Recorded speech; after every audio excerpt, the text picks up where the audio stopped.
We are bringing you an eyewitness account of what's happening on the Wilmuth Farm, Grover's Mill, New Jersey.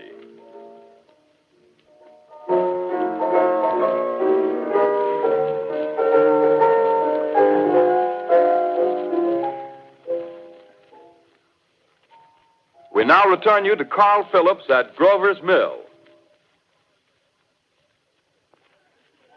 Ladies and gentlemen, am I on?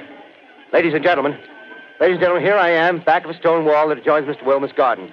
From here, I get a sweep of the whole scene. I'll give you every detail as long as I can talk and as long as I can see. The more state police have arrived. They're drawing up a cordon in front of the pit.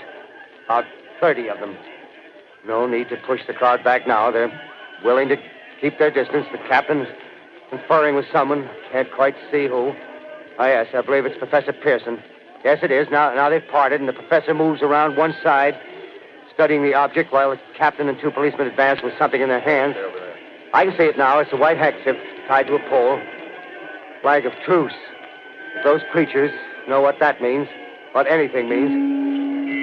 Wait a minute, something's happening. A humped shape is rising out of the pit. I can make out a small beam of light against a mirror.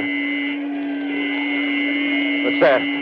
There's a jet of flame springing from the mirror, and it leaps right at the advancing men. It strikes them head on. Oh, Lord, they're turning into flames. Now the whole field's caught up by the woods, the barns, the gas tanks of the automobiles, spreading everywhere. It's coming this way now, about 20 yards to my right.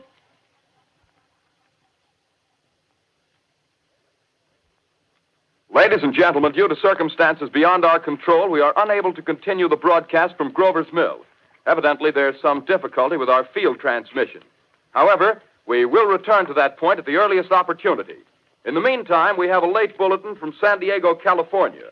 Professor Indelkoffer, speaking at a dinner of the California Astronomical Society, expressed the opinion that the explosions on Mars are undoubtedly nothing more than severe volcanic disturbances on the surface of the planet.